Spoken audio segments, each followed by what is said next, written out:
Hey everybody, welcome back to Justin on Money. I'm Justin. You've probably seen this viral clip or somewhat viral clip. I really like this show.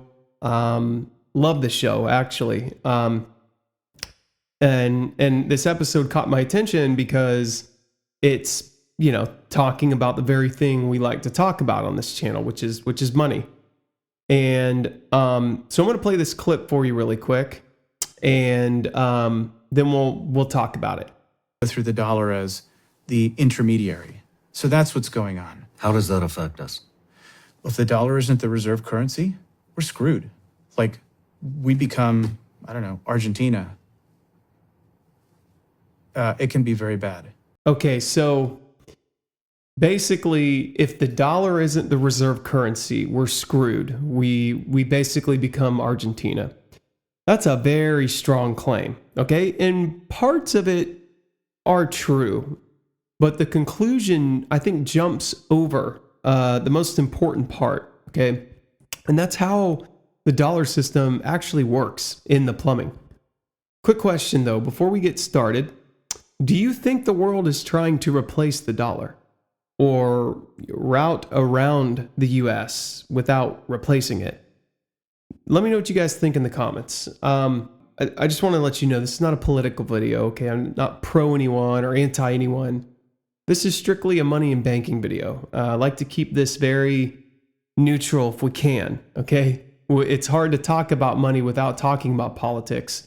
But in order to filter through the noise that a lot of politics can bring to topics, we want to keep it, we want to keep it separate as much as we can, okay? Everybody believes different things, and that's okay.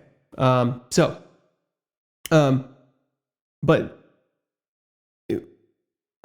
specifically in that video, in that claim. Now, again, I'm not making any remarks against that gentleman at all. I really liked the video a lot. I like him. I like what he had to say. Great video. Love the channel. Okay, but I want to give you guys my view on that topic. And separate to me what's real, what's exaggerated, and what would really have to happen for an actual dollar collapse. Okay. So we'll get right into it. So I think the first thing, when people say the dollar, they usually mix three different things up. Okay. Number one, the dollar used for pricing and invoicing trade, especially commodities like oil. Okay. So that's one thing. Number two, the dollar held as central bank reserves. Okay. Very common. Probably the most talked about. Number three, the big one, okay, the funding dollar, okay, bank balance sheets, repo, FX swaps, collateral settlement, all that stuff. Okay, these are not the same thing at all. Okay, so here's a question. Which of those matter most in your mind? Okay, I always want to get a feel for what people think about this specific topic on the channel, that watch the channel. So let me know. Let me know what you guys think. Do you guys see more pricing? Do you guys look at reserves? Do you see funding? Or do you see all three? Okay.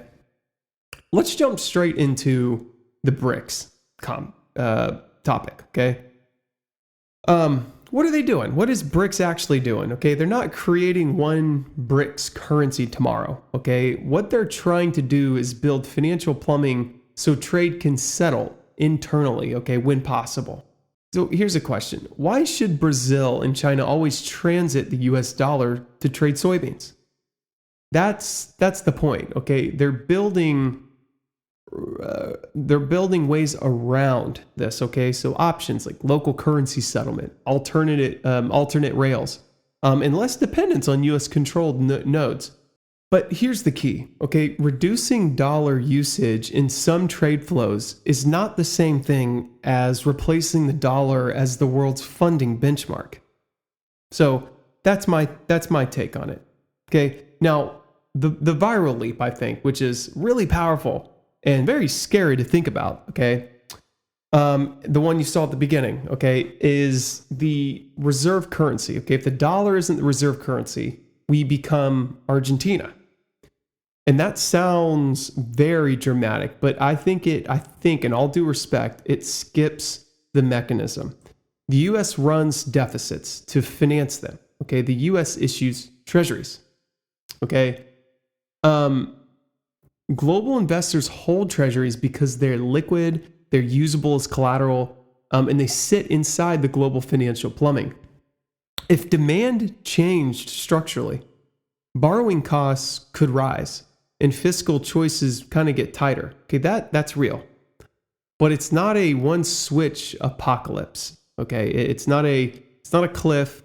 It's more of a slope. Okay, so here's the real question: do you think countries are trying to punish the U.S. politically or diversify because the world is becoming more multipolar? Okay, let me know what you guys think in the comments. So there was something else mentioned in there that I think is important. Okay, which is the imagine you make $49,000 a year and spend 70. Okay, I love where he's coming from with this. I really do, because it is extremely unsettling to know about those deficits. And it's a good teaching tool, I think. However, governments are not households at all, of course. Okay, the real question isn't moral. I think the real question is mechanical. Okay, who is forced to hold the liabilities? Okay, at what price and under what stress conditions? Okay, I think those are core questions to ask. And so if we look at that in itself with the deficits, okay, very important to bring up and address. Next thing, I think, is talking about the Fed and when people don't buy, the Fed buys. Okay, sometimes in crises, yes, okay, that's what QE can look like. But it's not an automatic rule. Treasury auctions are underwritten by primary dealers, and the Fed doesn't permanently absorb issuance just because one auction is weak. That's important to know, and it matters because QE is not the same thing as CPI inflation. Big misconception for a different video, but it's a balance sheet operation that changes financial conditions through the system itself. So here's a question for you guys. Do you think QE is money printing or an asset swap that changes liquidity and risk pricing? Want to know your takes on that. So as we go down here on some of the other things that they were talking about, so if you want the real risk to the U.S., it's not oil priced in one tomorrow.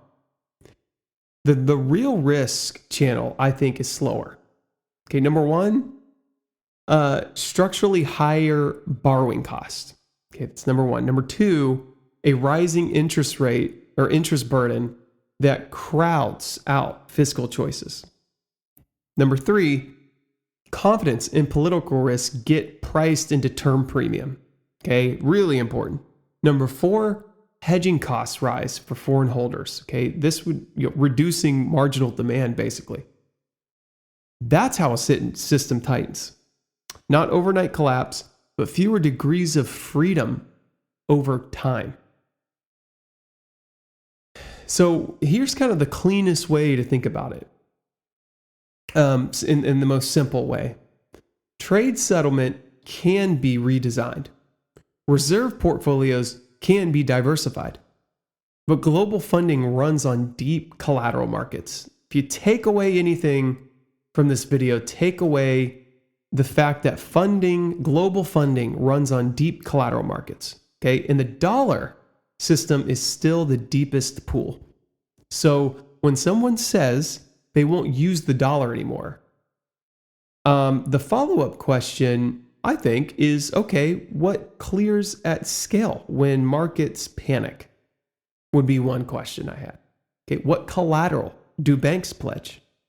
What settlement system is trusted under stress? That's the real test. That's the real test.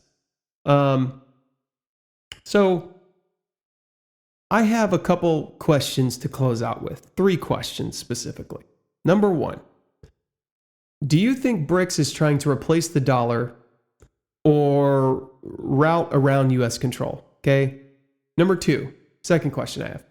What matters more, pricing, reserves, or funding markets? And probably question number 3, if the U.S. had to choose one, cut deficits fast or preserve global influence, what do you guys think it would actually do? Drop your comments or your answers in the comments. I would love to know more. And again, I want to emphasize this is a quicker video, but definitely something to think of. Becoming Argentina is really hard to imagine. Even in today's, even with all the crazy things that are happening, extremely difficult to imagine, and definitely not anytime soon. But that's my opinion. So I want to thank you guys for joining me today, and I'm looking forward to seeing what you guys think. So until next time, I'm Justin. This is Justin on Money.